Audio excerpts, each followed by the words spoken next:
I personally believe that no public school is good for our children because it's run by the state, the government, so your children are getting a welfare education. That's what I consider public schools. I mean, can be some very nice teachers in there, but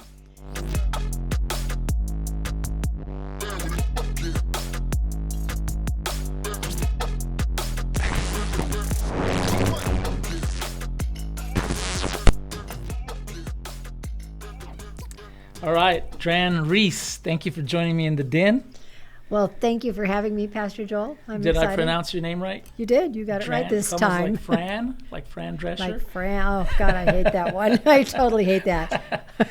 So it's been a great week. We're here at, and I said thank you for joining me in the den, even though we're in the tavern. This is Rick Green's studio where he does his podcast from, but they blessed me with the opportunity to have a couple of podcasts in here. So I'm like stoked to have y'all. So we just finished off this week. What did you think of the Liberty Pastors Week? Well, I thought the conference was fantastic. I thought this was a great combination of a couple of things. And also, I'm with you on being in Rick Green's studio. I mean, who gets to do this? This is amazing. So I hope you're all jealous out there because... So for those who don't know who Rick Green is, Right. You know a little more about him than I do. He was a state representative here in Texas, correct? Yes, and he did not win by a landslide. They actually had to go back and do a recount on his election. And originally, he lost by, I think it was something minor, 10 or 15 votes. So that's when we say to each other, your vote does count. Mm-hmm. They went back for a recount, and I believe it was about 50 votes that he won by. Oh. So it was a state rep. And anyway, now he's running Patriot Academy, which is up in near Fredericksburg, Mm-hmm. Texas, which is where we are, Mm-hmm. or Comfort, little tiny town, Right. Comfort. A very sweet town, too. But what he has up here is a mock legislative session that you would see at the state capitol. And so what we both experienced Mm-hmm. is that we got to learn how a bill goes through committee and then winds up on the floor. And I think that's really important information. And so was combined, Rick Green's program was combined with Liberty Pastors, which is Pastor Paul Blair and Art Alley are the two that make this thing happen. And then myself with the Salt and Light Council, and we travel all over the country putting on pastors events. So this was a combination effort that was done for the very first time, and we brought pastors here to not only get a taste of what Liberty Pastors is all about, but what Rick Green is doing, and I have to say I'm really impressed.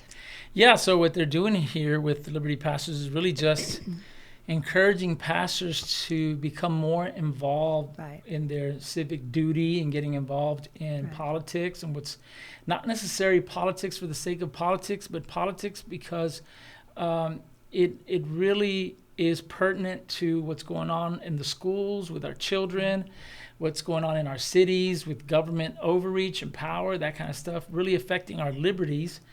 And it was amazing to listen to some of the speakers that we had this week and how they talked about our founding fathers, really stressing the fact that pastors should be involved, Christians should be involved. Not only that, one of the things that really popped out to me was that at the beginning, the founding fathers, in order for you to run for election, you had to be a Protestant, a Christian, and different wording like that in the states, the original states, in order for you to be able to even run for office.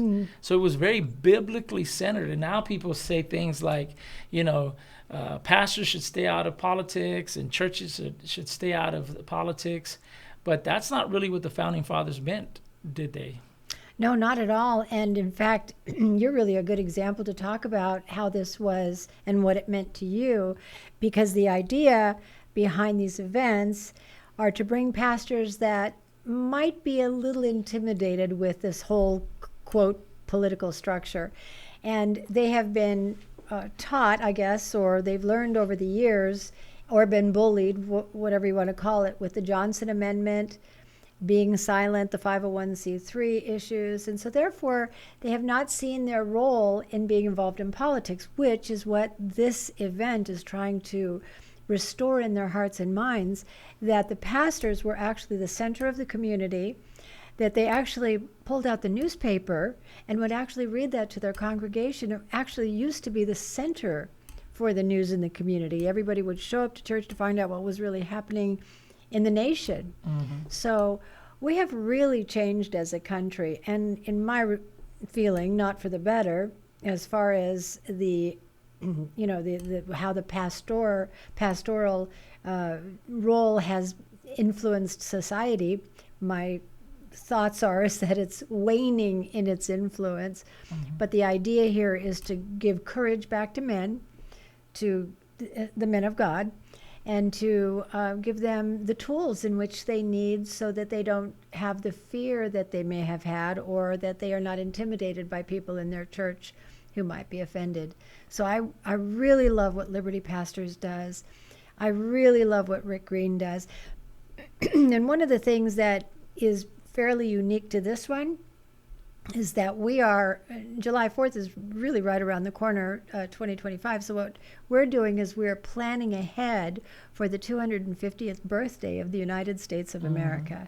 And so Rick Green has written a book called Rebuilding Liberty, of which I read, and I really enjoyed it. It's kind of a primer over, just really how to restore our liberty in America. And so he brought that out at this event for the pastors to hopefully engage in the next year with these facts and this information about our history, and to restore in the hearts and minds of the people inside the church how valuable and wonderful our country is. Right. There's no other country like the United States, and we got to just love it all over again. Absolutely. And driving into this campus, you're reminded of it left and right. Legislative Hall. I think they're constructing a building that's going to be Independence Hall. Independence Hall. Independence Hall. So we're coming off of the gun range. Right. That's why we're kind of, especially me. I got a ball cap. I'm usually wearing a sports coat for our dens. That's where our founding fathers signed their death warrant. Where's that? The Declaration of Independence. The Constitution was in Independence Hall, which has become woke. Yeah.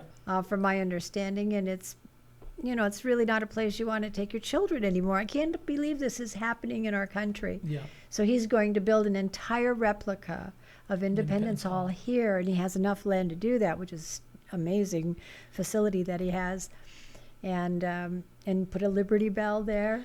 There was like a lot of courage in the men of those times, our founding fathers, what we call them. And I don't think we realize it to the extent that it was.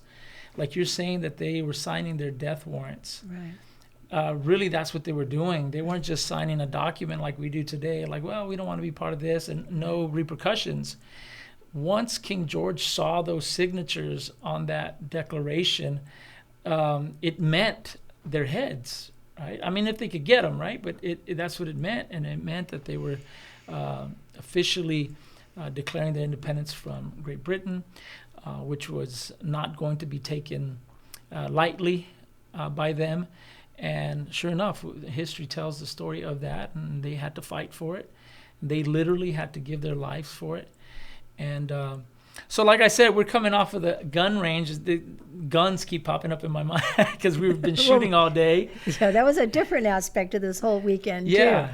So we were on the range today. Yeah, so we're learning gun safety and when to use guns. And one of the things that one of the instructors said is, whenever you're thinking about using your gun, if you're going to use it in a situation, that if you think the situation is to the point that you should shoot, right, that it should be, you must be willing to die for it. Yeah, that was pretty tough to take, but it's actually a warning, don't you think? Yeah. Because when you're using a weapon, which I've shot plenty, but not like this, with instruction on how to actually pull a gun out of your holster, how to, safely bring it out with your hands, and then, get it into position, and then fire the gun, and then load and reload. This is very professional training that we're receiving here to get our concealed carry.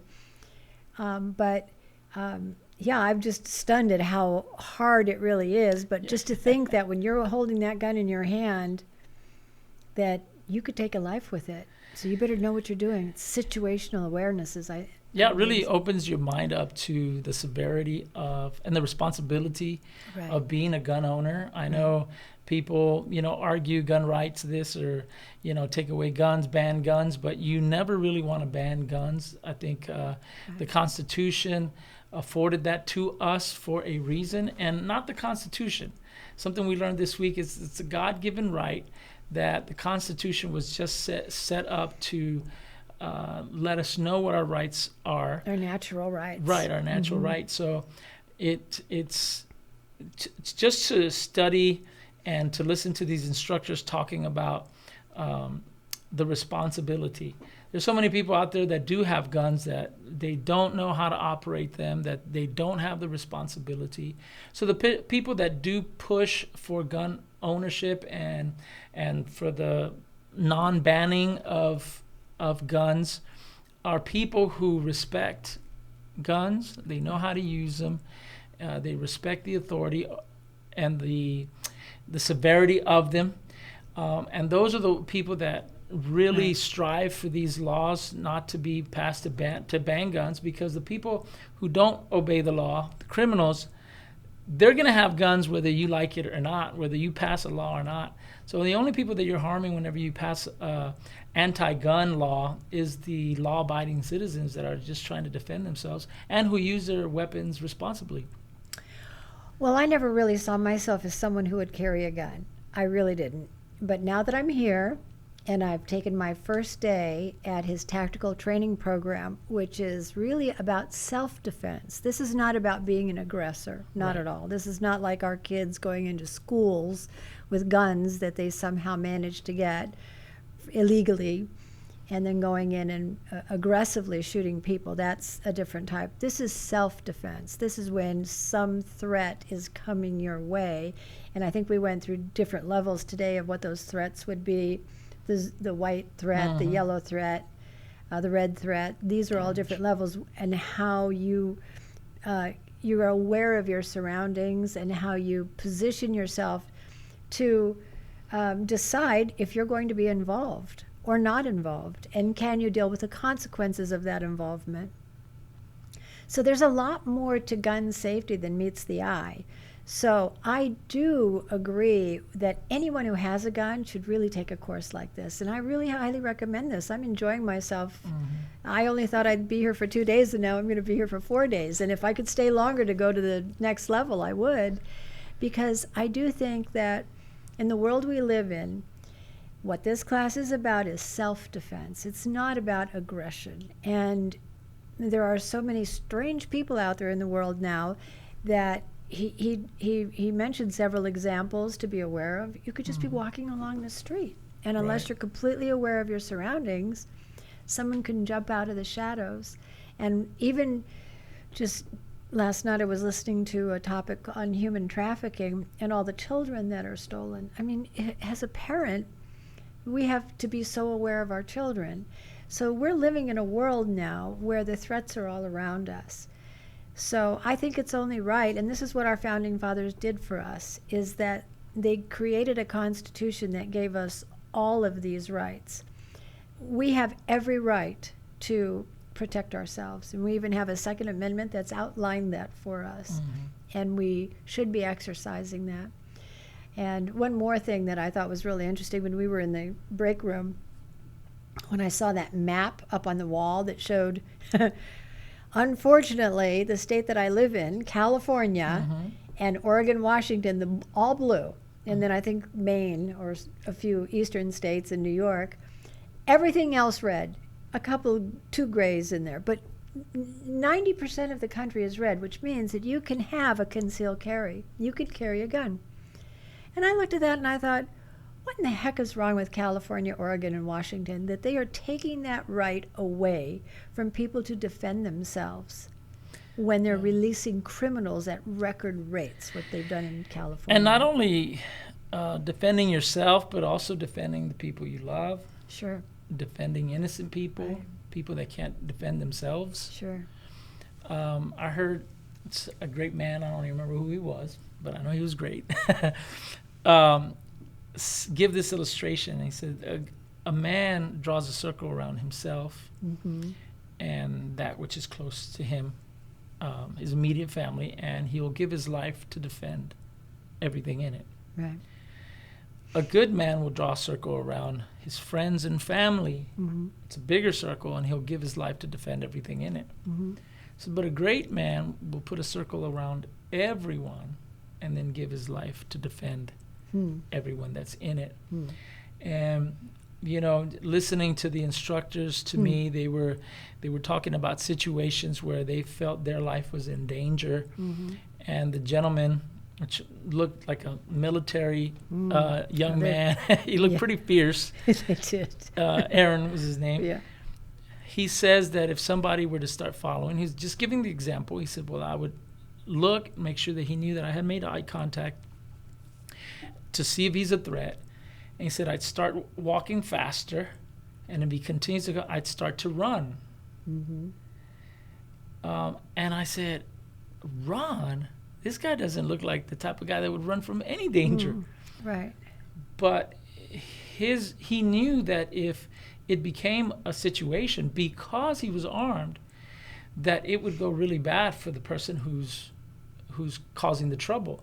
He's not trying to hurt nobody. He's not trying to kill. So the best situation there, the best outcome would be is if he runs away, regardless of what he looks like and his ego, how his ego is affected, he runs away to save the person who's chasing him.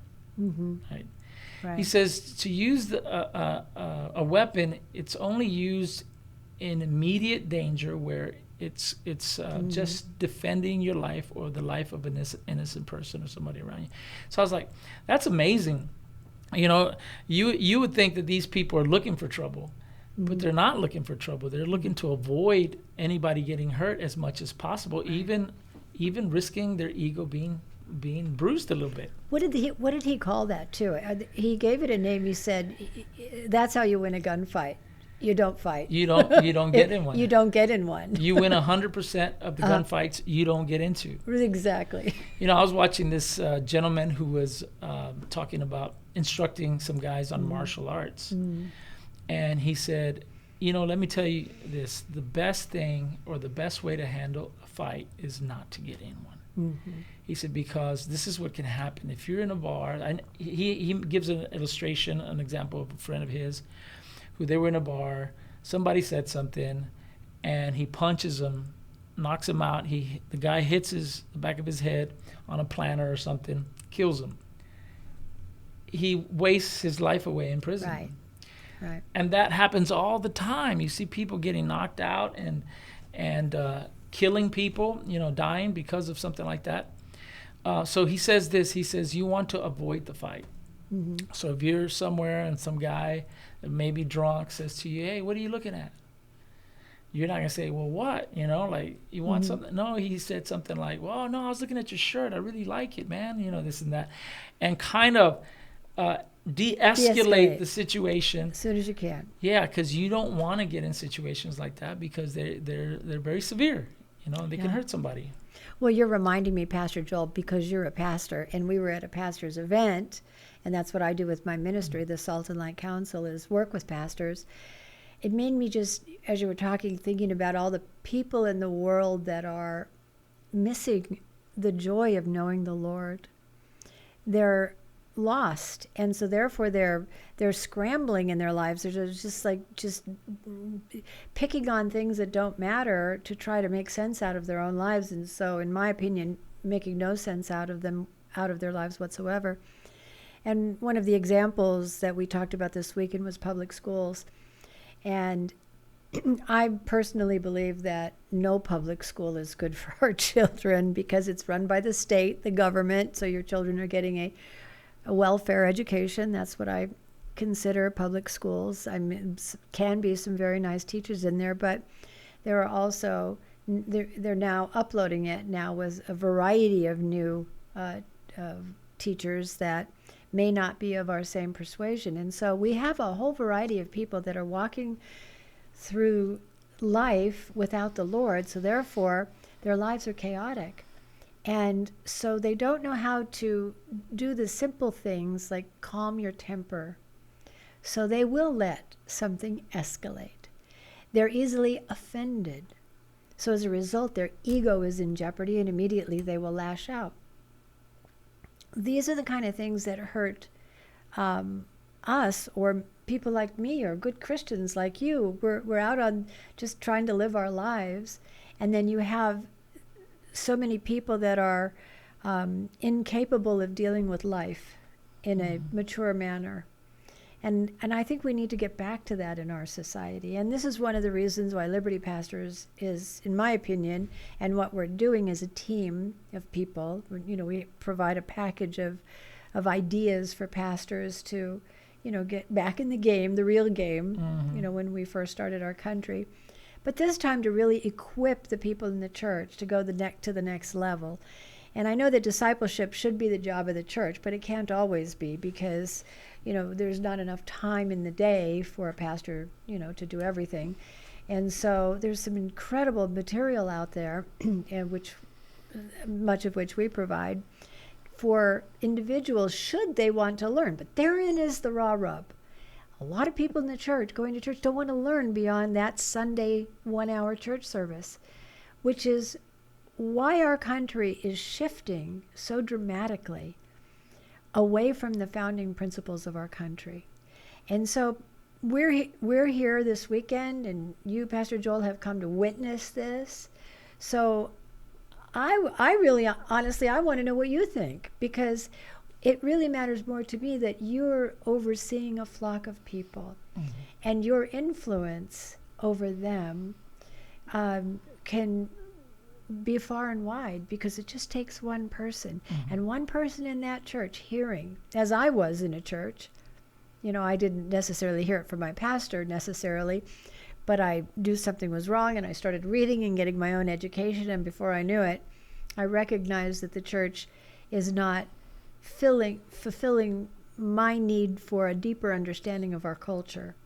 I got the basics, and I love that. There's lots of good to the church, but maturing us is a whole different thing. So, well, the scripture says, "Train up a child in the way that they should go. When they grow, they will not depart." I think one of the pastors mentioned that this week, and the problem with us as Christians is that we're not training up our children. We're allowing the public school system to train up our children. Bingo.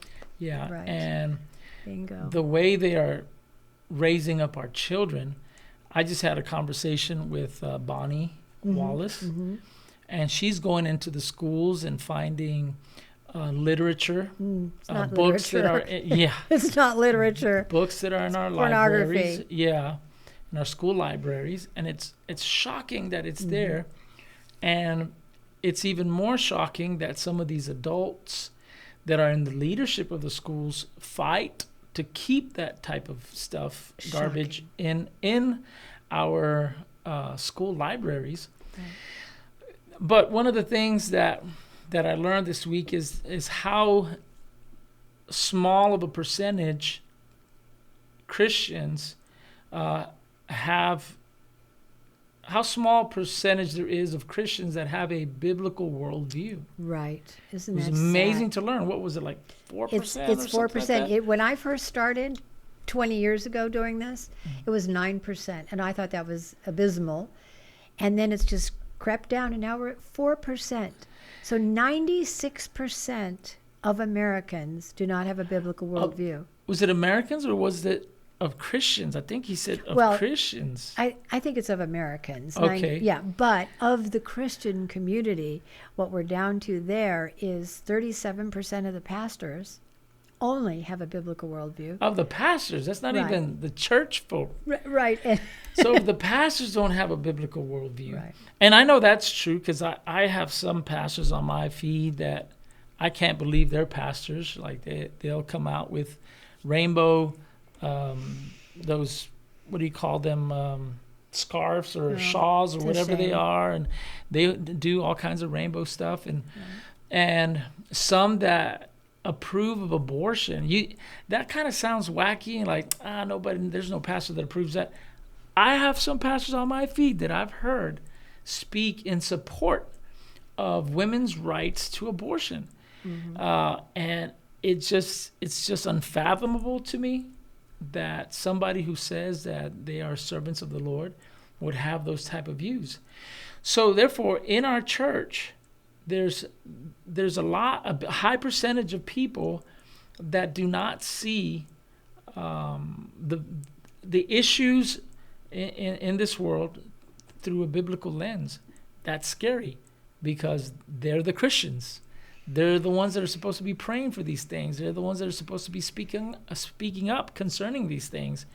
But they don't even see it the way the Bible sees it. No, they don't. And I do think that our government has done that on purpose, because they've made it almost impossible to live, to be able to afford a home and a place to live. It now requires two people working just to make your usual mortgage payments.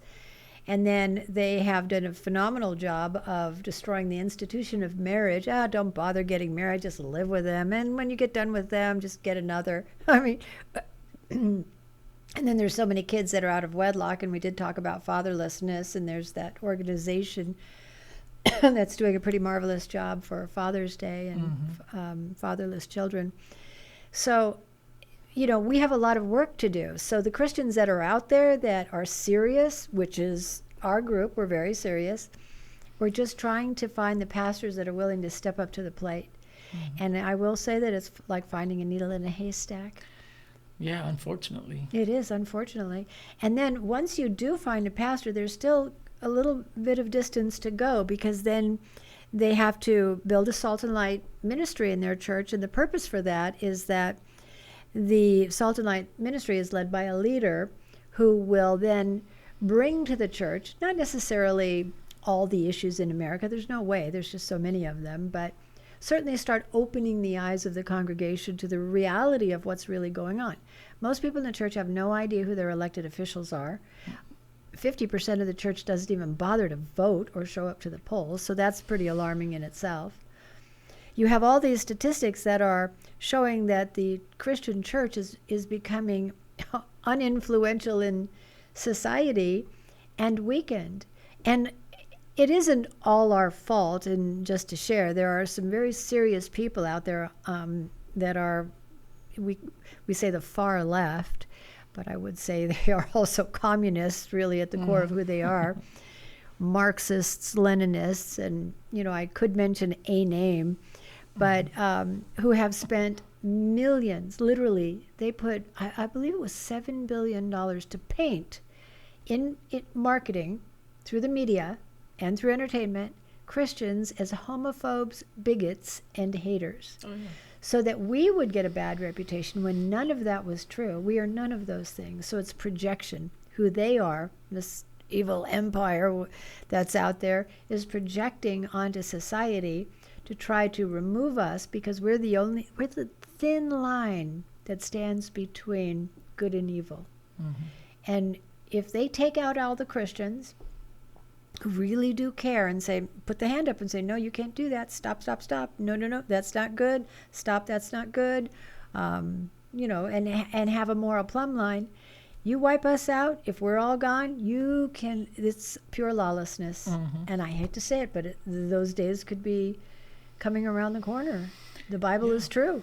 Yeah, Abraham prayed when God had his mindset on destroying Sodom. And Abraham prayed, if there was 50, and worked it all the way down, as if there's 10 righteous people there, will you spare it? Right. And God said he would, but he did not find not even 10 people, 10 righteous people in Sodom, and so he destroyed it.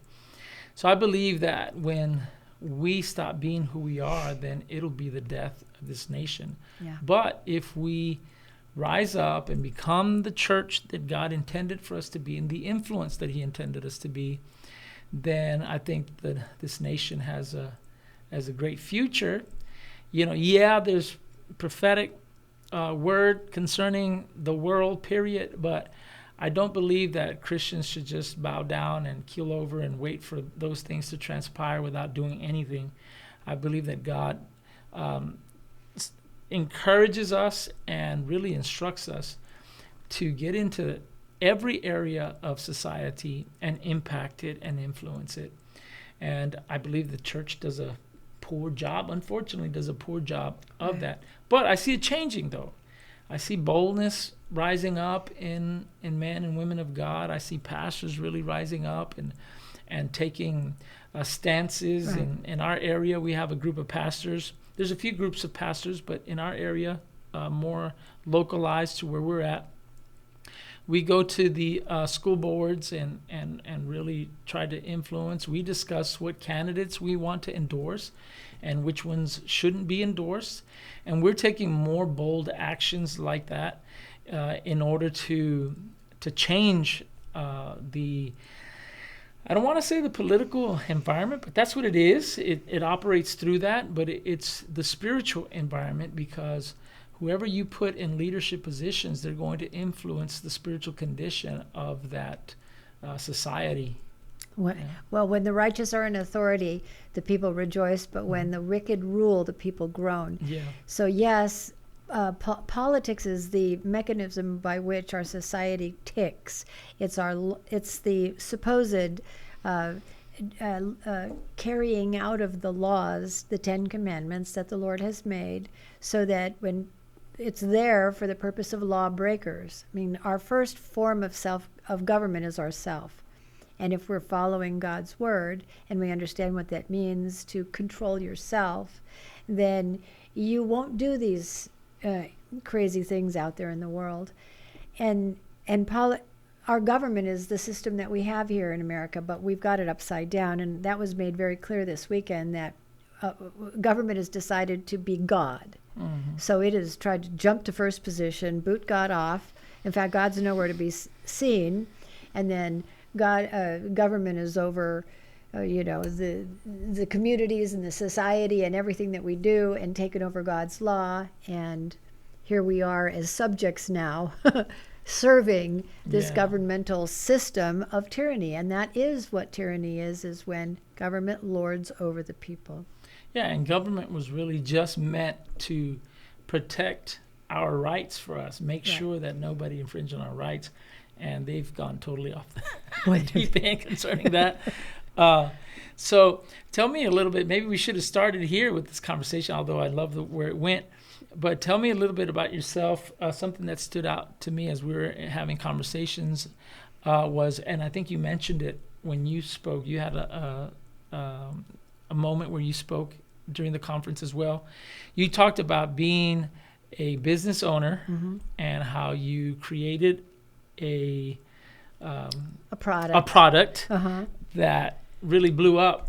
And can you tell me a little bit about that?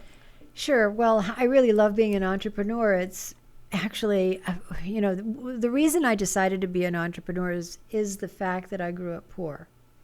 And I wasn't a Christian at the time I became an entrepreneur. My faith walk happened after I had the business. And I have to say, now that I know that, I would instruct anybody who wants to go into Christian ministry or any type of ministry work to get a business first, because it can fund your business. And that's what's happening to me now. It helps to fund what I do, so I don't have to worry about raising money or getting donations from people, because that in itself, trying to get $10 or $15 or $25 it's just as hard an ask for $25 as it is for $2,500 or $25,000. Mm-hmm.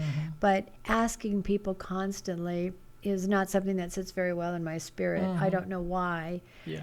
I don't know why. I think we all need to figure out how to be self-sufficient, which goes back to, again, mm-hmm. God's word. We're not here to be, beggars. Right.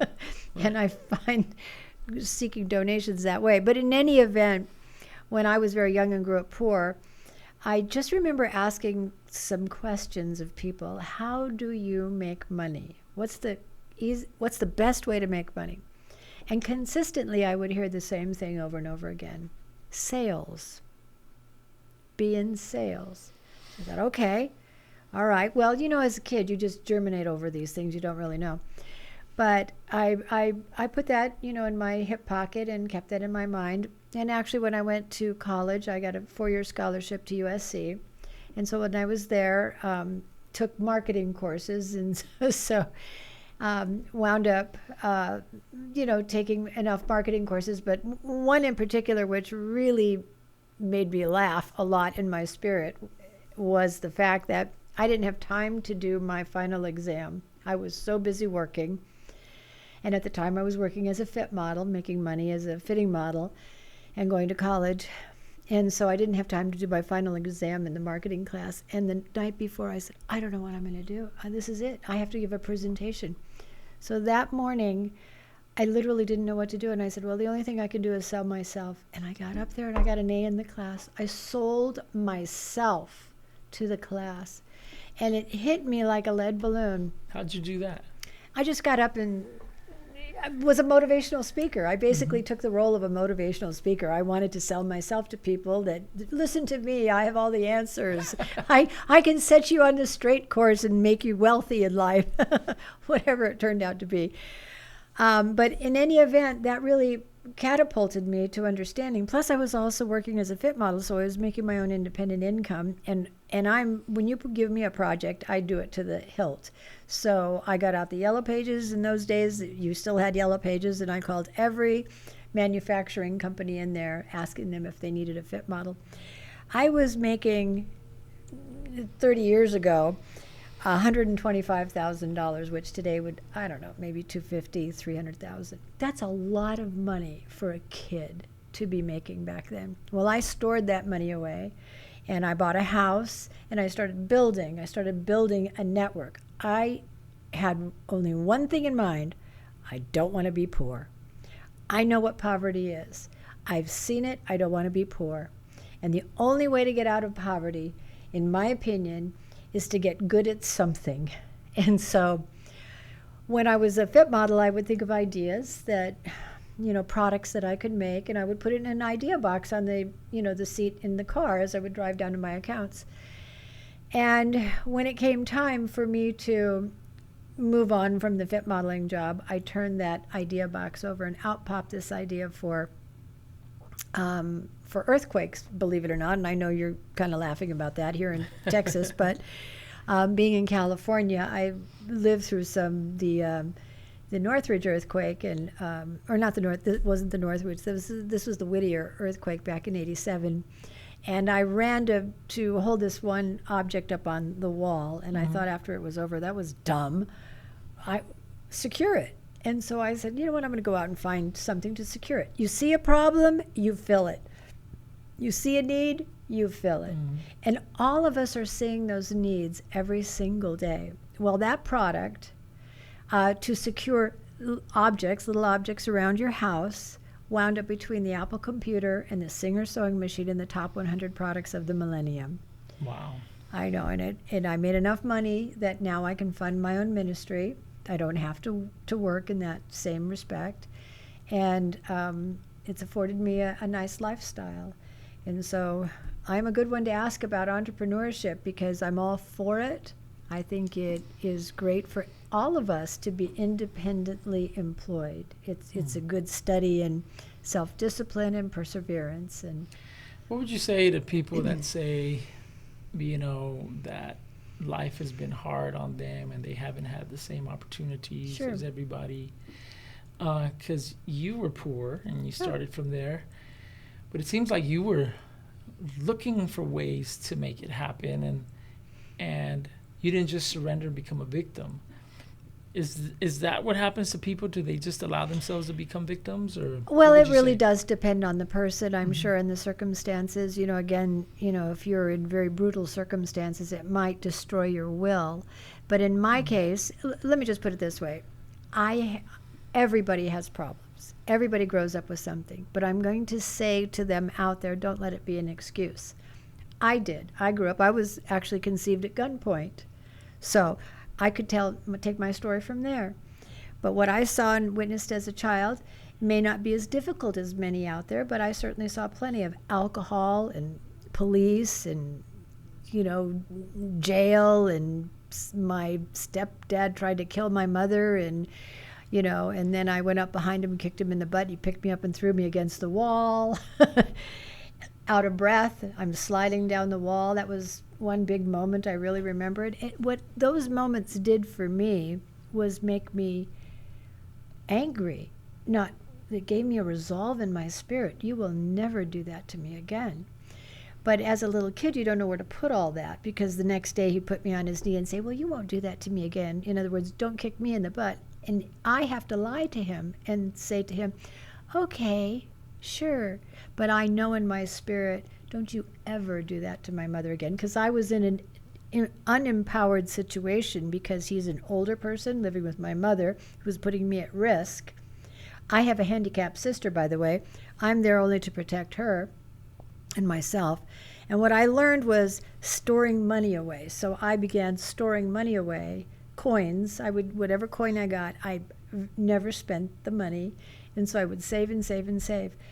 And when my mother would finally had enough of him and she wanted to leave, that person, that bad man, saw my money and snuck it out of the car. And so when my mother asked me for gas and I went to get the money, I didn't have it. That moment defined my life right there. I will never be without money again, ever. That crushed me as a child, that I could not give my mother what she needed at that moment. It was crushing, crushing. In fact, that night, we split a hamburger 3 ways. So we all have our story. We all have our history. And mine is unique, but what I know God was doing in my life, but I didn't know it at the time because we didn't grow up going to church. I had no idea. In fact, when I look back, I think God was so incredibly good to me. He spared me. He taught me.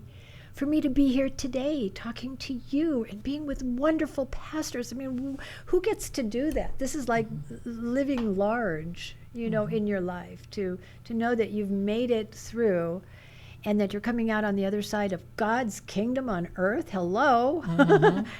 How did I get so blessed to make it out the other side? So I just hope that people who are listening who are having a hard time will make the most out of their lives every single day, work harder than the next person, save, put it away, build a life, build something in your life, create something in your life, produce something in your life.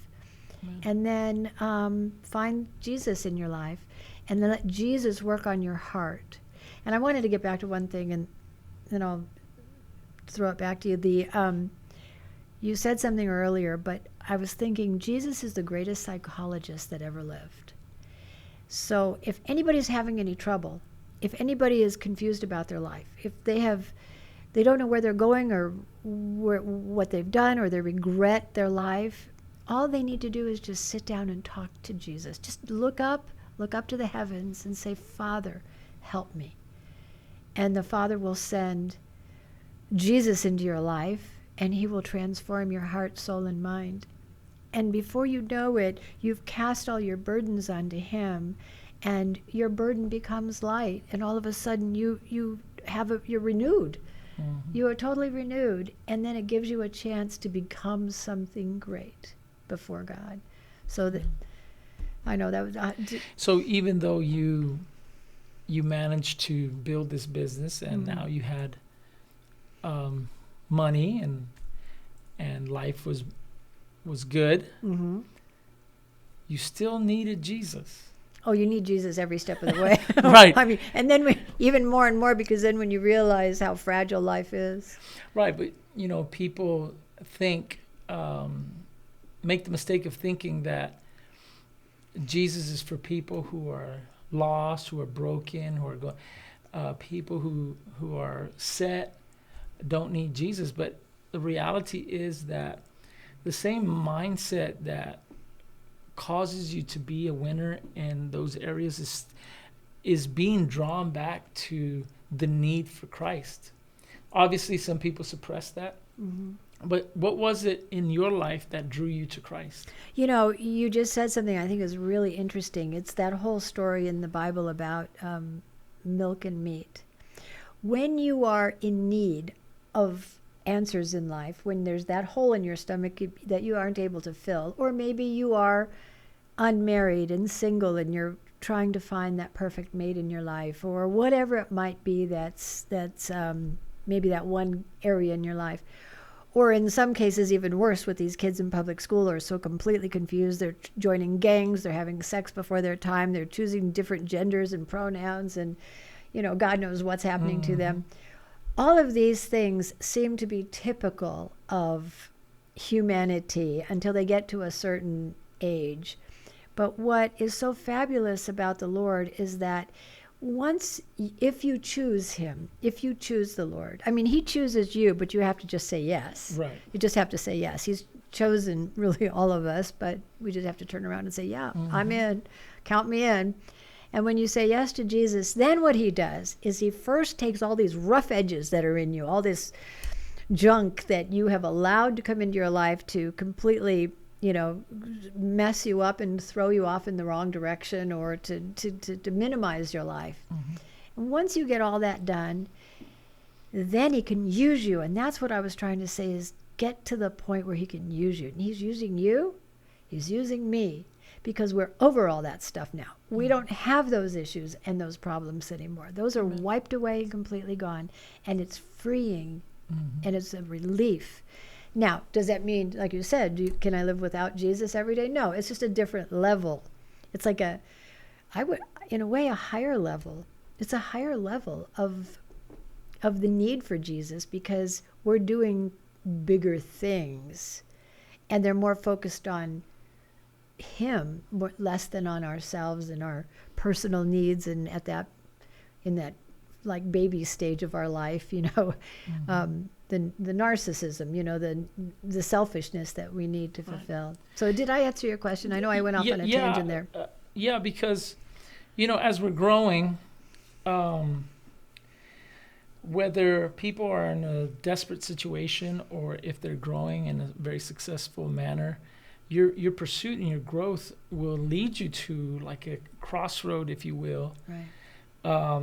Where you discover the need for Christ. Like I think you always, like when I tell men, males that are students of manhood will always run into Jesus. They'll always run into God. Amen. Because you can't be a real man without God. And if you're studying to try to be a real man, you're always going to run into God and say, okay, this is part of being a real man. What's your choice? Do you choose to be a real man, or do you want to go a different direction? Right. So anybody who is pursuing excellence or pursuing to do something right and well, they'll always run into the reality of God. And then they have to make a decision whether they will receive Christ to take their life to a more fulfilling, God-aspired and God-given purpose, Right. or will they allow their accomplishments and their pursuits to just be merely materialistic and non-purposeful? Yeah, that's a really interesting point, because sometimes people get carried away in all they've accomplished, that they see that as their identity. He who dies with the most toys wins, that idea. I'm the captain of my own ship, all of that. And all of that, I mean, having things is a beautiful thing, provided that they come from God, that you thank him for them, that you're grateful every day for everything that he gives you. And frankly, when you get up in the morning and you open the door and you look out, you just say thank you. And I can breathe today, and I get to be with these unique people today. Like today, I mean, we didn't know any of these people today, right? We knew each other. Or we barely knew each other. We met each other just for a few days. Right. But the way God opens doors to connections and friendships like this is amazing. You're from California, San Diego. We hung out with Neil today. He's from Idaho. You knew him previously. I just met him here. He's from Idaho. And we spent some time with Steve Maxwell, Paul Blair, that are from Florida, Paul that played with the Chicago Bears. And it's just amazing people that... Who would have thought that God would be mixing these types of people together? And so it's really interesting to hear your story, to hear the business side of yours. I heard some of the ministry that you talked about, but when you started talking about the business, that really caught my attention. It was really intriguing to me. And when I started talking to you, you said something that was really interesting to me, because your business life or situation took a shift when you came to Christ, right? Oh, yeah, that was difficult for you. It was a very challenging. difficult, very challenging, because I was a businesswoman, and I thought that's what I was going to be for the rest of my life. But then when Christ got a hold of my heart, I started to read in Scripture about the male-female relationship, and really about the role of men. And I really had never looked at my husband as that, the way the Bible looks. You know, he's really the head of the family.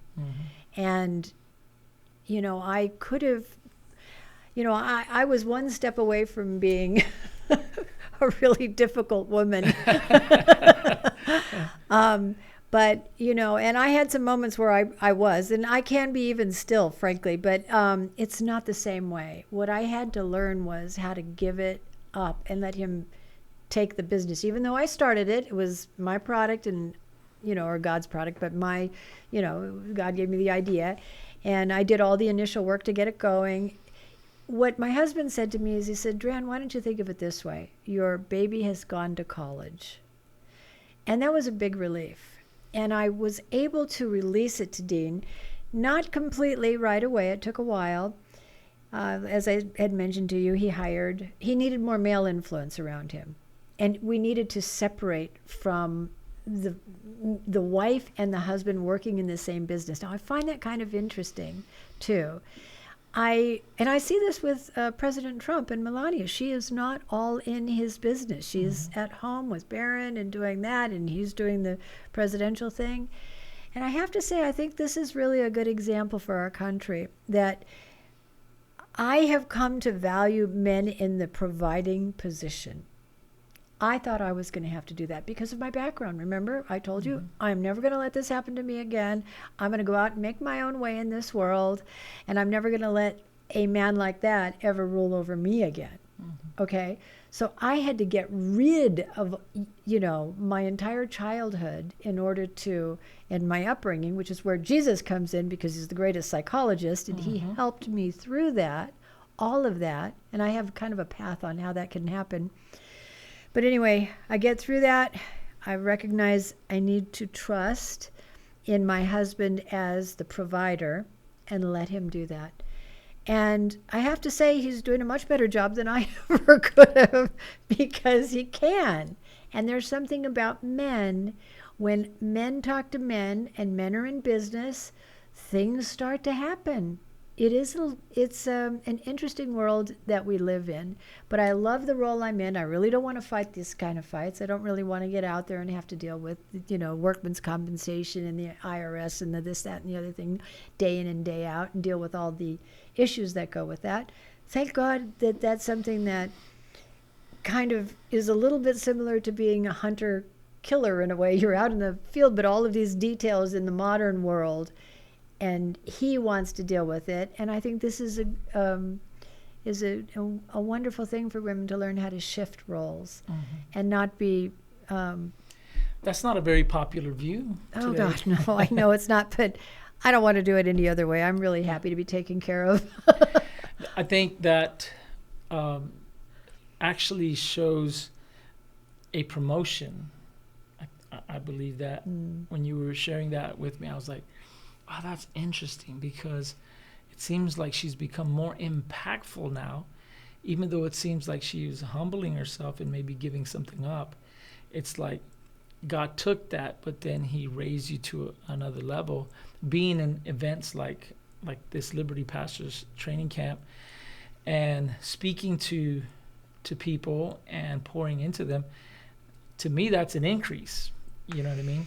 I think it is. And the other thing, too, is that being around pastors and men, I've had to learn how to work in this environment, because when I first started Salt and Light Council, I certainly had the idea that, oh, these men are, you know, they're just going to, you know, they're waiting for this ministry and they're just going to jump right to it. But trying to get into the door and speak to a pastor, female to male, that didn't compute to me even back then, 20 years ago. It didn't compute to me that wouldn't be received.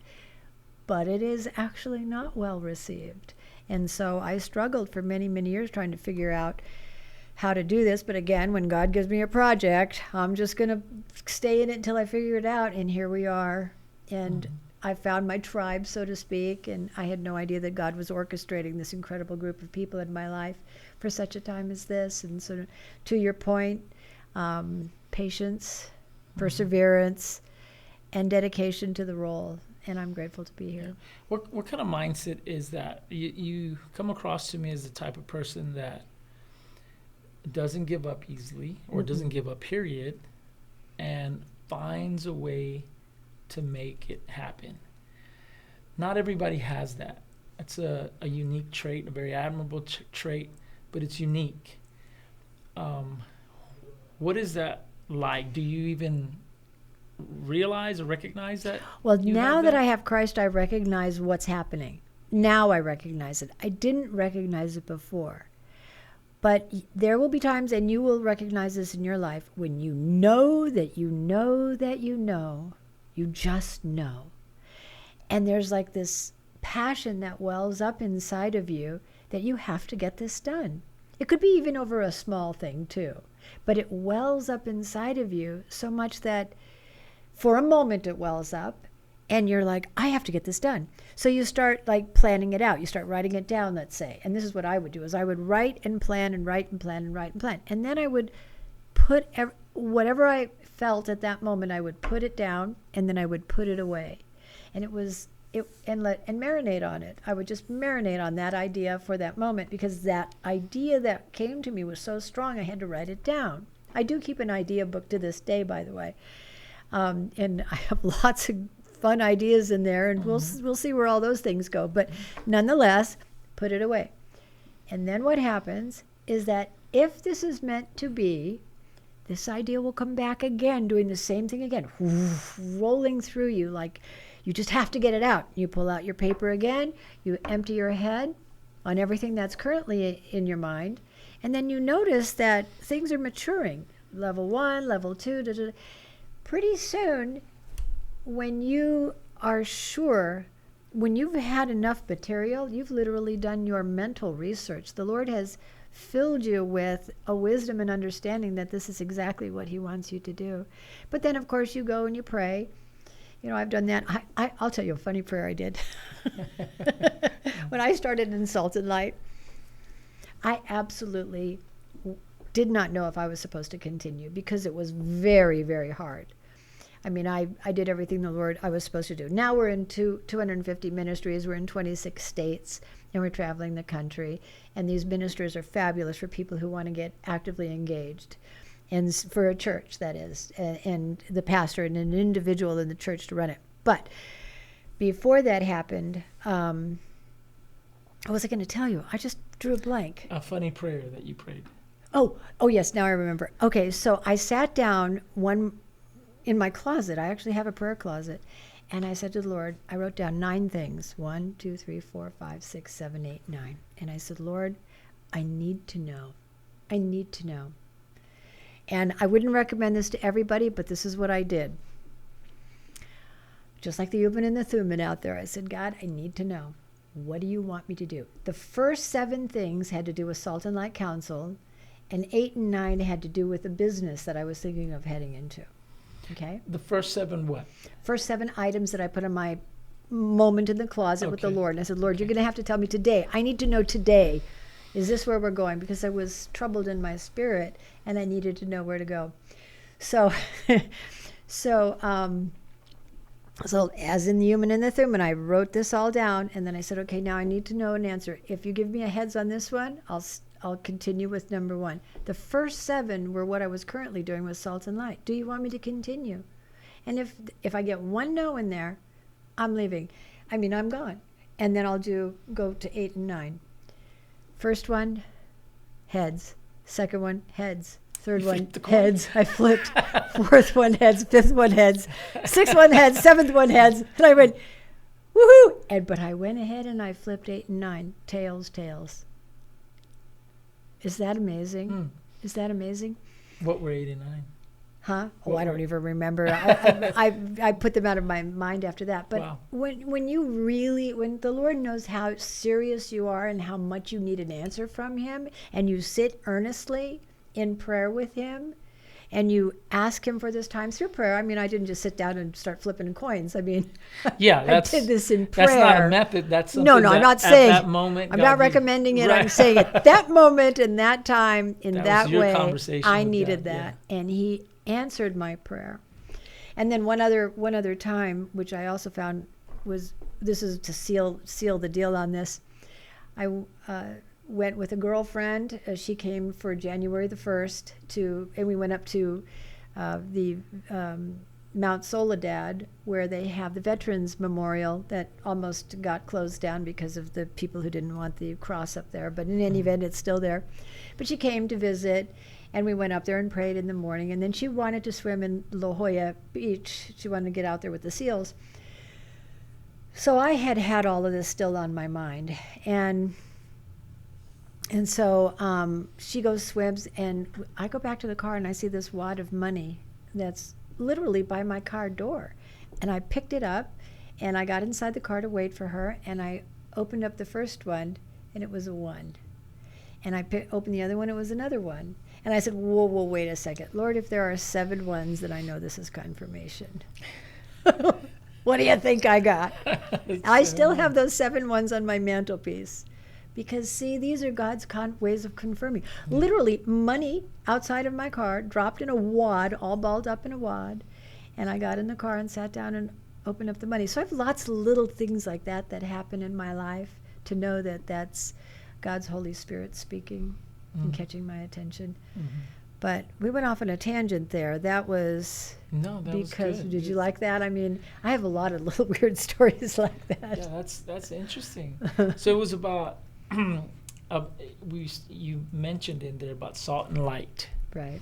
and I don't think we were super clear on what ministry that was, but that's the ministry God has called you into now. Right. And that ministry is to get pastors more involved Right. in.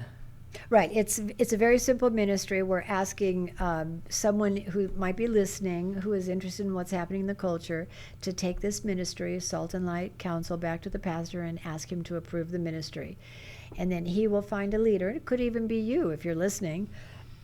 And then you come to our 3-hour training program where we show you how to get actively engaged in the following things. First, to start with, building a prayer group in your church. And I know prayer seems like a foreign thing to many people out there, and I didn't know how powerful prayer was. So I will say that, if you can make the first leap in and just start opening your mouth and talking, openly to the Lord in a prayer, it would be the beginning of a change of your life. But anyway, praying for your elected officials in your local area, because we don't even know who they are. And then secondly, start plugging and playing some DVDs on our culture. Start with these topics like, I call them the foundational issues. Ken Ham is one of my favorites. In the beginning, man evolved. Oh, wait. In the beginning, God evolved. No, wait. What is it again? Oh, in the beginning, God created. Look, he either did or he didn't. If he didn't, we're in big trouble, all of us. But we know that he did. And if he did, then we better live by it. And these are the platforms. So we need to learn that truth. But these kids today are taught a theory, still in the public schools, still a theory, but it's taught as fact, that they are evolved from pond scum. And that over bazillions of years. So therefore their life is not important. And therefore it's transitional and can change any way it wants to.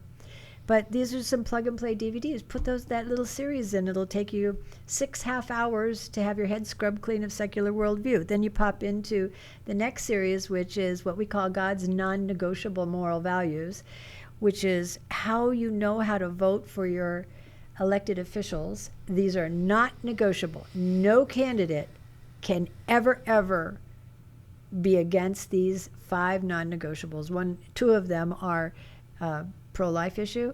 If they are for abortion, you can never vote for them as a Christian. Never, ever. You are literally, you are sinning. You are sinning. When you know the good that you ought to do and you don't do it, it's a sin.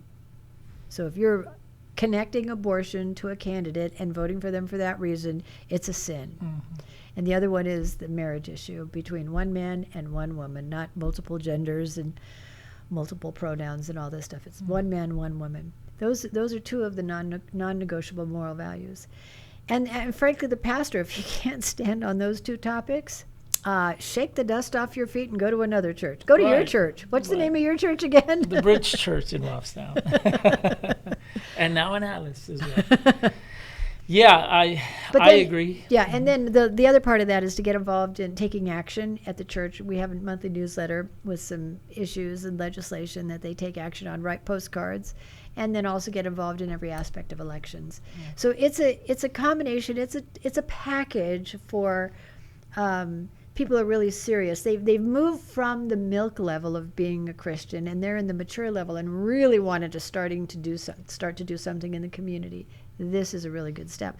And also, Rick Green's Constitution course, I might add, is also an excellent way of rallying some of the troops. Everybody here's, we're losing the Constitution. They're, trying to change the Constitution. It's a living, breathing, document. No, it isn't. It's not living. It's not, breathing. It's static. It is what it is. This is the way it is.